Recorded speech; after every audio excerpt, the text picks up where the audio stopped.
Եթե մեր երկրի դատարանը կորոշի, որ իմ արարքները ապօրինություն է, ես կենթարկվեմ դատարանի որոշումներին։ Այսինքն, եթե արդարությունը իրենց պատկերացմամբ այդպես կլինի, ես կենթարկվեմ այդ որոշում։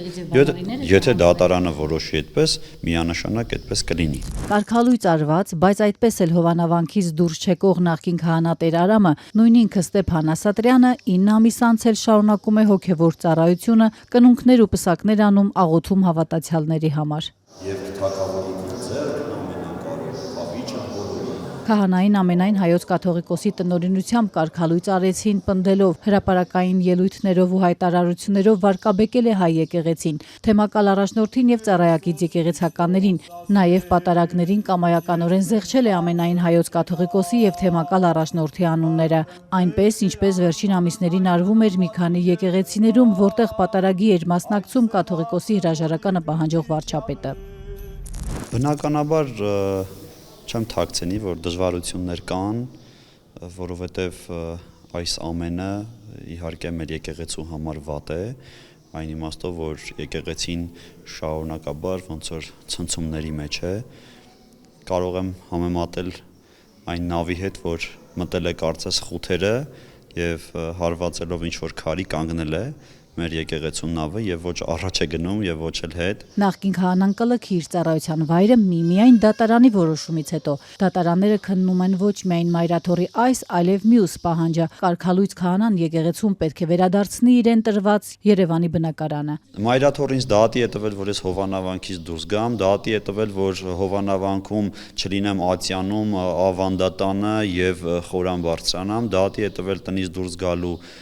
մասով։ Հայ առաքելական եկեղեցին բարենորոգելու վարչապետ Փաշինյանի գաղափարների կողմնակից նախկին քահանայի ֆեյսբուքյան էջի գլխավոր նկարը հենց վարչապետի հետ է։ Նախկին քահանան ինքն էլ է դատական հայց ներկայացրել ընդդեմ Մայրաթորի, պահանջում է անվավեր ճանաչել իրեն կարգալույծ անելու մասին որոշումն ու վերականգնել Սուրբ Հովանավանքի հոգևոր հովվի պաշտոնում։ Իրենց հաշվարկներով, այսպես ասեմ, կարգալույծ եմ արվել նրա համար, որ կարծել են իրենք, որ ես քաղաքական կողմնորոշում ունեմ, պատկանում եմ, ասենք, քաղաքացիական պայմանագիր կուսակցությանը։ Իսկ եթե անգամ պատկանեի իմ գաղափարներով քաղաքացիական պայմանագիր կուսակցությանը, եթե անգամ ես դրա լիարժեք իրավունքներ ունեի։ Մինչ Ասատրյանը պնդում է, թե կարգալույծության մասին որոշումն ապօրինի է եւ ինքը որպես քաղաքացի ազատություններ ունի ու կարող է կիսել այս կամ այն քաղաքական ուժի տեսակետը ու ընդգծում եկեղեցին իսկապես բարենորոգման կարիք ունի, Հովանավանքում 1 տարուց ավելի ծառայություն անցկացնող Տեր Սարգիս քահանա Սարգսյանը հակադարձում է։ Եկեղեցու ներքին որոշումները դատարանների քննության առարկան չեն կարող լինել։ Դա բացառապես եկեղեցու ներսում լուծելիք հարց է։ Ինչ որ հիմա կա օրինական կարգավորումները, դա գալիս է եկեղեցու դրսկզբնավորման շրջանից, երբ որ Սուրբ առաքյալները հրանք են տալիս, հորդորում են, սովորեցնում են նրանց, ում պիտի արդեն հանձնարարին լինել եկեղեցու ղեկավար, ասում են, որ ձեր դատը, ձեր ընտանիքից, ձեր խնդիրը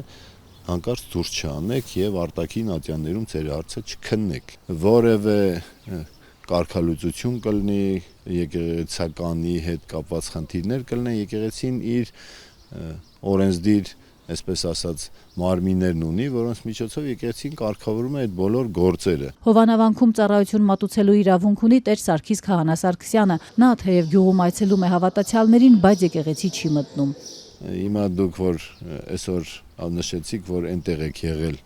չկային ոստիկաններ այնտեղ։ Ոստիկանությունն արդեն ամիսներ շարունակ ապահովում է կարգալույծ քահանայի անվտանգությունը։ Նա էր դիմել իրավապահներին, երբ ամիսներ առաջ վարչապետն իր շքախմբով այցելել էր եկեղեցի, կարգալույծ քահանան պատարագ էր մատուցել։ Միջադեպեր էին եղել։ Փաշինյանի թիմակիցները բերանը փակելով եկեղեցուց դուրս էին հանել մի քաղաքացու, որը բողոքել էր կաթողիկոսի անունը զեղչելու դեմ, բայց Մայրաթորի ներկայացուցիչներն այդպես էլ չէին կարողացել մտնել իրենց սեփական տարածք։ Նույն ոստիկանությունը չէր ապահովել օրինական քահանաների ու փաստաբան Արա Զոհրաբյանի մուտքը Հովանավանք։ Մենք դիմել էինք ոստիկանությանը։ Ոստիկանությունը պարտավոր էր կառավարության որոշմամբ սահմանված կարգին համապատասխան այցելել պետքի վայր եւ կատարել վտարման գործողությունները։ Չեկավ, որևէ գործողություն չկատարեց։ Վերջերս Մայրաթորը հաղթել է ներքին գործերի նախարարությանը։ Դատարանը հաստատել է, որ վարչապետի այցի օրը Հովանավանքում ոստիկանությունն անգործություն է ցուցաբերել։ Փաստաբան Արա Զոհրաբյանի կարծիքով հետագայում նման իրավիճակներում ոստիկանությունը չի կարող այդպես վարվել։ Սա